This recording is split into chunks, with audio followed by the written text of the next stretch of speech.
At the edge of the world, there is a land where history was written in blood and broken promises.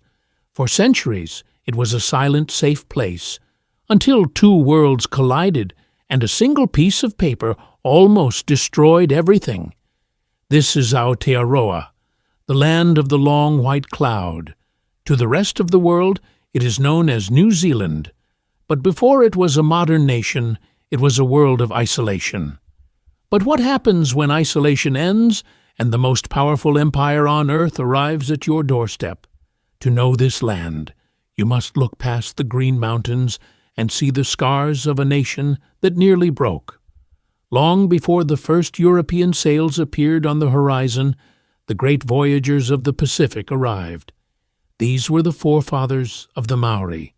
They traveled thousands of miles across open water, guided only by the stars and the flight of birds. When they landed, they found a world unlike anything they had known. It was colder, larger, and filled with strange creatures like the giant moa. They built a society based on the land, the sea, and the spirits of their past. For hundreds of years, they were the only guardians of these islands. Their life was defined by the concept of mana, a sacred power and authority, and a deep connection to the earth. They were warriors, artists, and farmers. They lived in a complex world of tribes and traditions, where the land was not something to be owned, but something to be protected. This was the first foundation of the nation, a world of deep roots and ancient songs. Everything changed in the late 18th century. In 1769, Captain James Cook arrived, mapping the coastline for the British Empire. He was not the first European to see the islands, but he was the first to stay and explore. Soon, the isolation of Aotearoa was over. Whalers, traders, and religious teachers began to arrive from across the sea. They brought with them new tools, new religions, and a weapon that would change everything, the musket. The arrival of the British was not an organized invasion at first. It was a messy, chaotic meeting of two worlds. The Maori were interested in trade and technology, while the British saw a land of endless resources.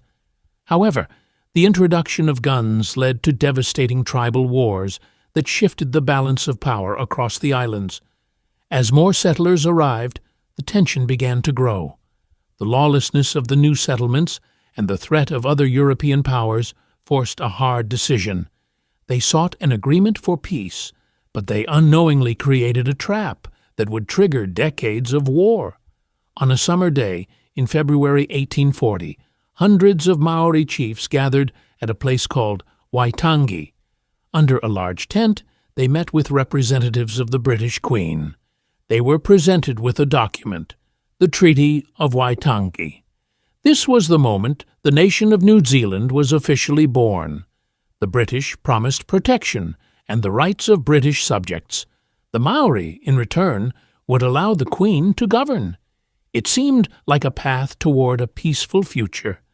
But the ink hid a secret, one that would turn brothers into enemies for the next century. The treaty was written in two languages, and the meanings did not match. Was this a simple mistake or a calculated move to seize a nation? In the English version, the chiefs gave up the right to rule. In the Maori version, they only gave the Queen the right to govern, while they kept their authority over their lands and treasures. This single misunderstanding would become the most significant point of conflict in the country's history. For a few years, there was a nervous peace. But the hunger for land among the new settlers was growing.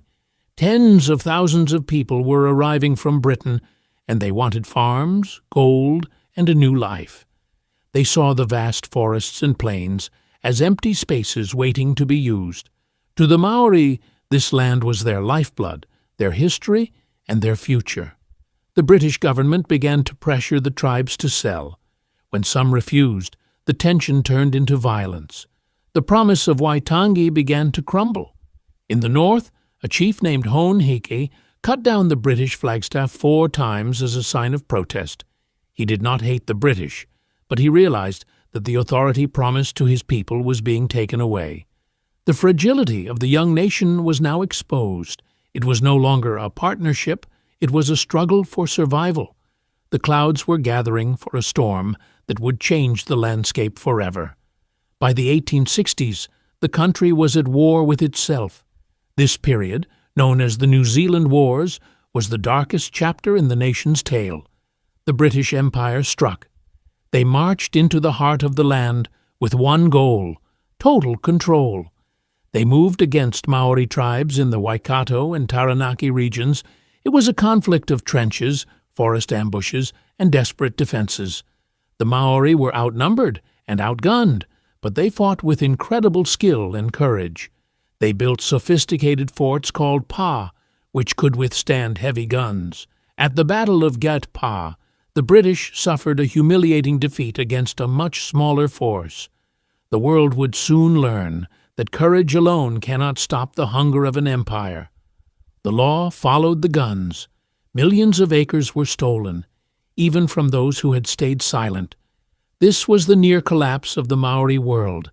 Their wealth was taken, their villages were destroyed, and their population began to decline. For many years, it looked as though the native culture of New Zealand would simply fade away into history, replaced by a new, British identity. In the decades that followed the wars, a great silence fell over the country. The settlers built cities and turned the bush into farmland. New Zealand became a loyal part of the British Empire, sending its sons to fight in world wars far away. The world saw a success story, but deep in the forests, a fire was beginning to burn again. On the surface, it looked like a peaceful nation of the South Pacific. But the wounds of the 1860s were still open. The Maori language was banned in schools, and the promises of the treaty were ignored by the courts. It was a nation living a lie, pretending that the foundations were solid when they were actually built on broken faith. But the turning point came not through more war, but through a slow, quiet awakening. In the 1970s, a new generation began to ask questions. They looked at the Treaty of Waitangi not as an old object from the past, but as a living document. In 1975, a 79-year-old woman named Wina Cooper led a march that traveled the entire length of the North Island to protest the loss of land. Thousands joined her, walking for weeks to reach the capital. This movement forced the nation to look in the mirror. Today, New Zealand is a country that is still trying to heal. It has created a special tribunal to investigate the wrongs of the past and provide payment for what was lost to the tribes. The Maori language is being heard again in schools and on the streets. New Zealand stopped pretending. It faced the truth. It is one land, born of two different worlds. The nation has accepted that it is a country made of two cultures with a unique identity. The path has not been easy, and the shadows of the old wars still remain. There are still many who disagree on how to move forward, and the debate over the treaty continues to shape politics. But the fragility of the past has taught the nation a vital lesson. A country cannot be strong if its foundations are built on a misunderstanding. The journey of New Zealand is a reminder that a nation's greatness is not found in its conquests, but in its ability to face its own history with honesty. As the sun rises over the Pacific, Aotearoa continues to navigate the long white cloud. The story is still being written, but for the first time, both sides are holding the pen. The nation no longer fears the truth of its own tale. It is a land of two peoples, learning to walk together on the same soil, under the same sky. This is the enduring spirit of New Zealand. In the end, a nation is not defined by its borders, but by the promises it finally chooses to keep. Every nation's tale is a chapter in the history of us all. If you found meaning in this journey, please like this video and subscribe. Feel free to explore our channel to see how other nations survived their own moments of fragility. Your support ensures these stories are never forgotten. Thank you for watching.